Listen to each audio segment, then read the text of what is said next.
즐거운 성탄절이 한 주 앞으로 돌아왔습니다. 성탄절이 돌아오게 되면은 왠지 우리의 마음이 즐겁고요, 기쁜 그런 과거의 시절도 있었습니다. 이것은 어린아이뿐만 아니라 노년에 이르기까지 성탄절이 돌아오면은 왠지 우리의 마음이 이렇게 기쁜지 모르겠습니다. 사실 기독교에서는요, 아기 예수를 탄생하는 그 기념하는 것보다도 더 크게 우리가 기념해야 할 것이 있다라면은 예수 그리스도의 부활하심입니다. 우리가 성탄절이 돌아오면은 그냥 아기 예수의 탄생을 위해서 우리는 기뻐하고 축하합니다.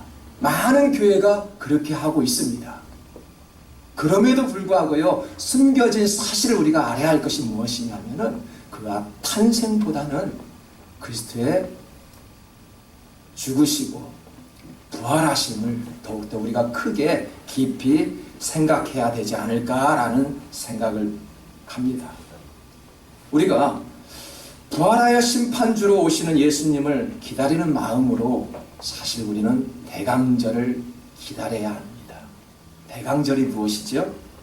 성탄절 4주 앞두고 지키는 절기를 대강절이라고 이야기를 합니다. 대강절은 그리스도의 예수님이 오시기를 기다리는 절기입니다. 기다린다는 것은요, 아기 예수 탄생을 기다리는 것에 그치지 않고 부활하여 다시 오실 예수님을 기다리는 마음이 포함되어야 한다는 사실입니다. 예수님께서는 장차 영광 중에 다시 오신다라고 여러 차례 말씀하였습니다. 그리고 구름을 타고 오신대요. 도적같이 속히 오신답니다. 무슨 말이냐고요? 웬 동화책의 이야기입니까? 아닙니다. 주님께서 오신다는 것은 이것은 약속이지요. 주님께서 인간들에게 내리신 약속입니다. 틀림없는 약속입니다. 여러분, 만약 예수님의 부활하심이 없었고요, 다시 오신다는 약속이 없었다라면 우리의 신앙과 믿음이 어떻게 되었을까요?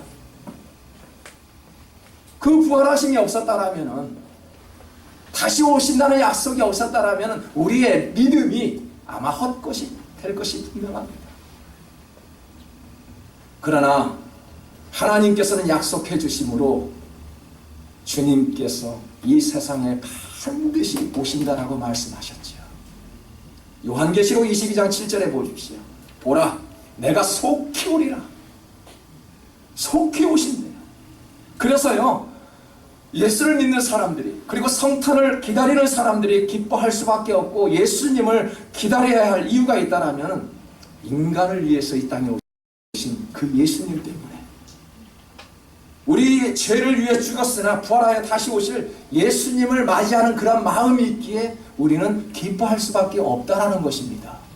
세상 사람들도요, 연말이 되고요, 성탄절이 되게 되면은 기뻐합니다.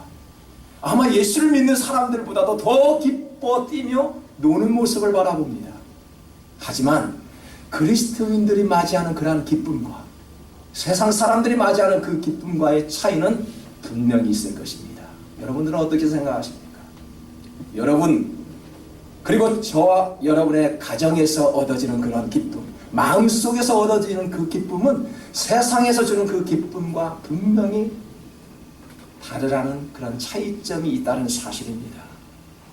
우리가 대강절을 이렇게 주님을 기다리는 마음으로 기다리는 것처럼 우리가 그저 아기 예수의 탄생의 기쁨을 기다리는 것이 아니라 우리가 생명이 있는 날까지 주님을 기다리는 마음으로 기쁘게 살아갈 수 있기를 주님의 이름으로 축복합니다. 아멘. 화살처럼 빠른 것이 세월이 아니라 화살보다 더 빠른 것이 세월이라고 이야기해야 표현이 맞을 것입니다. 바울은 에베소 성도들에게 세월을 아끼라, 때가 악하니라 라고 말씀하였습니다. 베드로는 주의 날이 도적같이 온다라고 이야기를 하였습니다. 신앙인이라면 세상이 악할수록 선한 일이 무엇인지 분별하여 어떻게 하면 선한 일을 차지할 것인지를 우리가 노력해야 합니다. 그리고 붙잡아야 합니다. 신앙인이라면 언제 오실지 모르는 예수님의 마음을 아시고 예수님을 맞이할 준비를 가지고 있어야 한다는 사실입니다. 어떻게 주님을 맞이할 수 있을까요? 도적같이 오시고 구름 타고 오시는 그 주님을 우리가 어떠한 마음으로 맞이할 수 있을까요? 베드로는 이렇게 주님을 맞이하라고 합니다. 베드로후서 3장 11절에서 이 모든 것이 이렇게 풀어지리니 너희가 어떠한 사람이 되어야 마땅하뇨? 거룩한 행실과 경건함으로. 어떻게 하라고요? 어떻게 맞이하라고요? 거룩한 행실과 경건한 마음으로 주님을 맞이하래요. 예수를 믿는 사람들은요, 행동 거지를 잘해야 된대요. 마음가짐을 잘해야 된다는 이야기죠. 행동 거지를 잘해야 한다는 것은요, 몸을 움직이는 모든 것을 말합니다. 말하는 것, 바라보는 것, 먹는 것, 만지는 것, 우리의 모든 행동을 우리는 행동 거지라고 이야기합니다. 경건의 모습을 갖추라는 이야기죠. 연말이 되고 성탄절이 가까워지면 참으로 거리가 복잡하고 혼란스럽습니다. 주님 오심을 기다리는 절기라면 우리가 좀 더 경건해지기보다는 신앙을 가진 성도들조차 세상 사람들과 다를 바가 없는 모습을 찾아볼 수 있습니다. 사랑하는 성도 여러분, 낯선 곳에 가보십시오. 믿음의 성도가 믿음의 사람을 만나면 반갑지 않겠습니까? 여행 중에 교회를 다니는 그런 사람들을 만났을 때 여러분들의 마음은 어떻습니까? 저는 여행을 다녀보면 믿음의 성도들을 만났을 때 그렇게 반가울 수밖에 없었습니다. 왜 그럴까요? 똑같은 하나님의 자녀임에도 불구하고 교회를 다닌다고 하니까요, 더 친절하게 다가가고 싶고요, 뭔가 섬겨주고 싶고요, 잘해주고 싶어요. 그러지 않았습니까? 왜 그럴까요? 예수 믿는 사람은 뭔가 좀 세상 사람들과 다를까라는 그러한 기대감과 분명히 예수 그리스도를 믿기 때문에 다를 거야, 좋은 사람일 거야 라는 생각 때문에 우리는 잘해주잖아요. 뭔가 통할 것 같으니까 낯선 곳에 가서도 편안한 마음으로 그들과 이야기를 합니다. 그런데 언제 실망을 하죠? 처음에는 신앙과 신앙대 만났는데 실망할 때가 있어요. 언제 실망합니까? 저런 사람이 어떻게 예수를 믿는다고? 저런 사람이 어떻게 직분자라고? 그럴 때 실망하지 않았습니까? 맞습니다. 이 LA 주변에는 많은 사람들이 교회를 다닌다고 합니다. 조사에 의해서는 80% 이상이 교회를 다닌다라고 이야기를 합니다. 많은 목회자들이 있습니다. 직분자들도 있습니다. 그런데 어떤 목사님에게 당신은 목사님입니까? 라고 물어보니까 난 절대 목사님 아닙니다 라고 말하는 그런 목회자들이 많이 있다고 합니다. 왜 그럴까요? 사회에서 바라보는 관점을 목회자나 교회나 직분자들을 높게 보지 않는다라는 사실입니다. 참으로 딱한 마음이지요. 그만큼 푸대접을 받고 있다라는 것이 우리 교회요, 성도들이요, 목회자라는 사실입니다. 왜 그럴까요? 참으로 가슴 아픈 일입니다. 신앙인인지 아닌지를 모를 때 참으로 주님께서 가슴 아프다고 이야기를 하십니다. 하물며 예수님은 우리의 그런 모습을 보고 얼마나 마음이 아프실까요? 우리도 사람들을 볼 때 마음이 아픈데 주님께서 우리의 모습을 볼 때 얼마나 많은 아픔이 있을까요? 예수님께서 라오디게아 교회 성도들에게 오늘 뭐라고 말씀하셨습니까? 본문 15절을 보십시오. 내가 내 행위를 아노니 너가 차지도 아니하고 뜨겁지도 아니하도다. 너가 차든지 뜨겁든지 하기를 원하노라. 그들은 차지도 덥지도 뜨겁지도 아무것도 아니었다는 것입니다. 분간할 수 없는 그런 신앙관을 가지고 있다는 것입니다. 예수를 믿겠다는 열심이 사라져 한 가지도 칭찬을 받지 못한 그런 성도들이었습니다. 예수는 믿되 적당히 믿어야지 라는 말씀 혹시 들어보셨나요? 저도 그런 말 많이 들어보았습니다. 적당히 믿으래요. 심지어는 목사에게도요, 적당히 가르치고요, 적당히 믿어야 한다는 말을 들어봤어요. 참으로 마음 아픈 말입니다. 이것은 사단이 주는 속임수입니다. 여러분, 어떻게 적당히 합니까? 학생들을 보니까 지난주에는 시험을 치고요, 다음 주에도 테스트를 보더라고요. 여러분, 적당히 공부합니까? 한번 물어볼게요. 적당히 공부하니까 F학점도 나오고 C학점 맞잖아요. 비즈니스 하는 사람들에게 한번 물어보겠습니다. 여러분, 적당히 장사합니까? 아닙니다. 땀을 흘리고 열심히 해야 합니다. 하지만요, 밤새도록 공부하고요, 밤새도록 일하면 건강에만 치명타를 이룰 것입니다. 공부도요, 학교에서 공부할 때 공부하고요, 평상시에 선생님 말씀을 들을 때 날밤을 새지 않아도요, 그럴 때 좋은 성적, 좋은 성과를 거둘 수가 있지요. 신앙생활도 마찬가지입니다.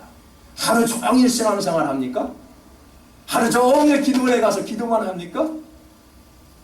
여러분, 학교 생활 다 내버려 두고요, 직장도 던져버리고요, 어린 자녀를 데리고 산에 올라가서 매일매일 기도하는 그러한 신앙을 가지고 있습니다. 교회도요, 날밤을 새면서 예수 그리스도를 믿는다고 하면서도 날마다 교회에서 생활하는 거, 그것도 좋은 신앙이 아닙니다. 그러니까요, 가정에 남편의 밥도 챙겨주지도 못하고요, 자녀들 보살펴주지도 못하고 날마다 신앙생활을 위해서 열심히 뛰니까 부부싸움하는 성도들 많이 모았습니다. 그러니까 그러한 가정을 향해서 적당히 믿어 라는 말이 나오는 것입니다. 여러분, 우리는 그런 신앙관이 아니지 않습니까? 믿음은 교회 안에서만 열심을 내는 것이 아닙니다. 삶의 모습에서 드러내야 되지요. 우리가 얼마든지 신앙 안에서는요, 기도하고 찬송할 수 있죠. 여러분의 가정에서, 직장 가운데서 운전을 하면서 날마다 찬송의 소리가 입술에서 나와야 합니다. 눈을 뜨고 기도하면 어떻습니까? 저는 뒤에 앉아 계시는 분들에게 눈 뜨고 기도하라고 이야기합니다. 왜요? 다 눈 감고 기도해 보십시오. 눈 뜨고도 기도할 수 있는 것이죠. 여러분, 믿음이 살아있으면 행동 거지가 달라지게 됩니다. 가치관이 달라지고요, 생각이 달라지고요, 언어 표현이 달라지고요, 우리의 행동이 달라지게 됩니다. 성숙한 믿음을 가졌다고 자부한 라오디아 교회 성도들의 한 모습을 볼까요? 그들의 예수님의 말씀을 들어보시기 바랍니다. 본문 17절을 보니까요, 너는 풍족하여 부족한 것이 조금도 없다 하지만 실상 너는 내가 비참하고 불쌍하고 가난하고 눈이 멀고 벌거벗은 것을 알지 못한다. 믿음을 점검해 보라는 것입니다. 자신의 믿음을 점검해 보라는 것이 말씀이 아닐까요? 믿음은요, 주님을 향한 간절한 마음입니다. 예수 그리스도의 오심을 기다리는 성도들이라면은 오늘 이 시간 믿음을 점검해 볼 수 있어야 한다는 것입니다. 사람들은 라오디게아 성도들처럼 많은 착각 속에 살아가고 있습니다. 자신의 결점을 발견하지 못하면서 상대방의 티는 쉽게 발견할 수 있지요. 나 자신의 믿음은 점검하지 못하면서 다른 사람의 영적 상태는 쉽게 판단하지는 않았습니까? 믿음이 있든지 없든지 사람이라면 누구나 심판대 앞에 서야 합니다. 반드시 하나님을 한번 만날 수 있어야 합니다. 그리고 만나야 합니다. 믿음이 있든지 없든지. 인생은요, 끊임없이 길다라고 말하는 그런 선배님들, 어른들에게 듣지 못하였습니다. 인생은 굉장히 짧아. 그러니까 세월을 아껴야 돼. 열심히 살아야 돼. 그런 이야기는 들어봤지만은 너무너무 인생이 기니까 적당히 하라고 그렇게 말씀하시는 어른들은 보지 못하였습니다. 내년 12월 성탄절이 아직도 1년이 남았어 라고 말하지만은 1년도 금방 찾아오게 됩니다. 2015년도 얼마나 빨리 지나가 버렸습니까? 제 인생에서는 가장 빨리 지나가 버렸던 2015년도이지 않았나, 그런 생각을 가져봅니다. 사랑하는 성도 여러분, 성경은요, 썩어질 것에 내 마음을 빼앗기지 말라라고 가르칩니다. 라오디게아 성도들의 모습을 보십시오. 물질의 마음을 빼앗겨 버렸습니다. 일하지 말라는 것이 아니죠. 성경은 일하기 싫거든 먹지도 말라라고 말씀을 합니다. 일도 열심히 해야 합니다.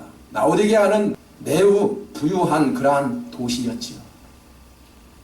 그러다 보니까 교회도 부자였을 것입니다. 그 교회 안에 모인 믿음의 성도들도 아마 부유층의 성도들이 모여서 예배 드렸을 것이 분명합니다. 그들은 교회를 크게 건축하고요, 하나님께 많은 것들을 드렸다고 영적으로 부유한 신자라고 착각에 빠졌던 모습을 봅니다. 그러나 서머나 교회를 보십시오. 계시록 2장 9절을 한번 보겠습니다. 내가 내 환난과 궁핍을 알거니와 실상은 너가 부요한 자니라. 이게 어찌된 일인가요? 부자에게 가난하대요. 가난한 자에게 부자래요. 예수님께서는 그렇게 말씀하십니다. 부자인 라오디게아 교회에게 너는 실상은 부자나 내가 볼 때는 가난한 자라. 서머나 교회를 보실 때 너는 비록 궁핍하지만 내가 볼 때는 부유한 자라라고 말씀하십니다. 참 세상의 잣대와 주님의 마음으로 바라보는 그러한 잣대는 너무나도 다른 것을 볼 수 있지요. 이 세상에 많은 부자들 얼마나 많이 있습니까? 부자입니까? 여러분, 부자라고 해서 너무 기죽지 마시기 바랍니다. 예수님께서 우리들의 모습을 보고 부자야 돼야 합니다. 맞지요? 아무리 세상 사람들이 내가 볼 때 부럽다, 부자라, 주님께서 우리와 교회와 여러분의 가정과 우리의 마음을 보실 때 너는 참으로 궁핍해 보이나 내가 바라볼 때는 참으로 부유한 자라, 그런 말씀을 들을 수 있어야 한다는 것입니다. 우리가 믿음을 점검해 볼 수 있는 시간이 필요합니다. 손님을 맞이할 때 우리는 집안을 깨끗하게 정리하죠. 심지어는요, 마당을 대청소하는 그런 가정도 있지요. 옛날에 시골에서 제가 또 살아보았습니다. 많은 손님들이 오게 되면 일꾼들을 시켜서, 그 종들을 시켜서 마당을 쓸게 하지요. 우리 렌시사님 종 열 몇 명을 거느렸으니까 잘 하실 것입니다. 저희 가정도 종들이 좀 많이 있었던 것 같아요. 할아버지 집에서 잠깐 살았을 때요. 그러면 손님들이 많이 옵니다. 그러면 얘들아 마당 시들어라라고 이야기합니다. 그리고 가정주부 아주머니들에게는 방 청소를 다 시켰습니다. 왜요? 손님들을 맞이하기 위해서. 왜요? 내 가정에 찾아오는 손님을 최고라잖아요. 장사하는 사람들을 모십시오. 손님이 왕이래요. 우리의 왕은 누구십니까? 예수 그리스도 왕입니다. 주님을 맞이하는 우리들이에요. 우리는 손님을 맞이하는 것이 아니지 않습니까? 예수 그리스도 오심을 맞이하는 그런 성도들이지 않았습니까? 그러면 어떻게 해요? 마당을 쓸고 집안을 청소하는 것처럼 우리의 마음을 좀 정리해야 되지 않을까요? 우리의 입술을 좀 정리해야 되지 않을까요?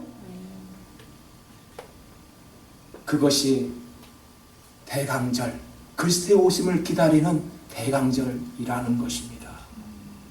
믿음은 하나님을 향한 사랑이지요.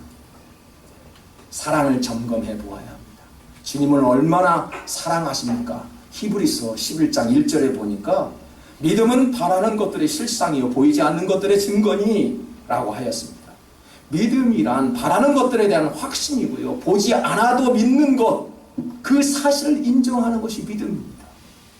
여러분, 누가 예수님을 가장 많이 사랑한다라고 말할 수 있을까요? 보지 않고 믿는 자가 더 복이 있다라고 말씀하지 않았습니까? 보지 않고 모든 것들을 인정하고 믿는 것, 그런 분이 가장 주님을 사랑하시는 분들입니다. 여러분들 그런 사람들이 되시기를 축복합니다. 믿지 않아도, 내가 무언가 믿기지 않아도 주님의 말씀이라면 그저 받아들이고 인정하는 것, 그것이 믿음입니다. 무언가 받아야 감사하고요, 얻어야 감사하고 대가를 받아야만 하나님 앞에 감사하고 하나님 앞에 사랑하는 것은 누구나 할 수 있는 것입니다. 믿지 않는 자, 이방인들도 그런 사랑은 다 할 수 있대. 우리는 뭔가 달라도 다른 사랑을 보여드려야 되지 않겠습니까? 계시록 3장 19절에 보니까 예수님께서는 저와 여러분들을 이렇게 사랑하셨더군요. 물은 내가 사랑하는 자를 책망하여 징계하노니 그러므로 너가 열심을 내라. 회개하라. 믿음으로 보니까 이것도 저것도 아무것도 아닌 라오디게아 성도들을 보시고 주님의 사랑을 듬뿍 전한 것입니다. 하나님의 자녀이기 때문에 비록 죄인이라도 하나님은 끝까지 버리지 아니하시고 찾아 구원하시고자 하는 마음으로 주님께서는 라오디게아 교회 성도들에게 찾아가신 것입니다. 때로는 책망하시고요, 징계하시고요, 고난도 주십니다. 왜요? 사랑하니까요. 제가 여러분들에게 좋은 말씀만 드리면 어떻게 되겠습니까? 사랑하지 않는 것입니다. 때로는 목회자가 성도들에게 책망을 하고요, 권면하고요, 그럴 때 진정으로 사랑하심을 믿어야 합니다. 듣기 좋은 설교 너무 좋아하지 마십시오. 사탕은 입에 들어가면은 답니다. 하지만 나중에는요, 이빨이 다 충치가 생겨 뽑아 내려야 합니다. 쓰리 쓴 약이라도 한번 입에 꼭 다물고 계셔보십시오. 그 순간은 쓰지만은요, 나중에는 탄탄한 일을 가질 수가 있는 것과 같습니다. 오늘 예수님의 마음을 보십시오. 라오디게아 성도들을 사랑하니까 책망도 하시고요, 권면도 하셨다는 이야기입니다. 그리고 회개하라고 말씀하신 것입니다. 예수님을 기다리는 대강절은 각 교회마다 보면은요, 촛불 4개를 올려놓습니다. 여러분들 주보를 보시면 촛불 4개가 아마 희미하게 그려져 있을 것입니다. 그 의미를 좀 알자는 이야기입니다. 왜 4개입니까? 성탄절을 앞두고 사주 앞두고 한 주 한 주를 가리켜 촛불 4개를 올려놓은 것입니다. 그리고 한 주가 될 때마다 불을 하나씩 켜기 시작합니다. 오늘은 3개가 켜져 있어야 맞겠지요. 그 초는 무엇을 의미합니까? 자기 몸을 태워 빛을 발산하는 것이지요. 그 빛은 예수 그리스도의 빛을 의미합니다. 사랑하는 성도 여러분, 오늘날 성도들은 어떻게 세상의 빛으로 존재할 수 있을까요? 주님께서는 예수 그리스도의 빛으로 이 땅에 오셨고 우리를 향해 비춰주신다라고 말씀하셨습니다. 서울에 가보니까 길거리에 사랑의 온도계가 세워져 있더군요. 여러분의 사랑의 온도계는 얼마나 됩니까? 예수 그리스도를 바라보는 사랑의 온도는 얼마나 됩니까? 오늘 이 시간 성탄절을 앞두고 마음껏 점검해 보시고요, 주님 오심을 기다리는 저와 여러분의 교회요, 가정 되시기를 주님의 이름으로 축복합니다. 하나님.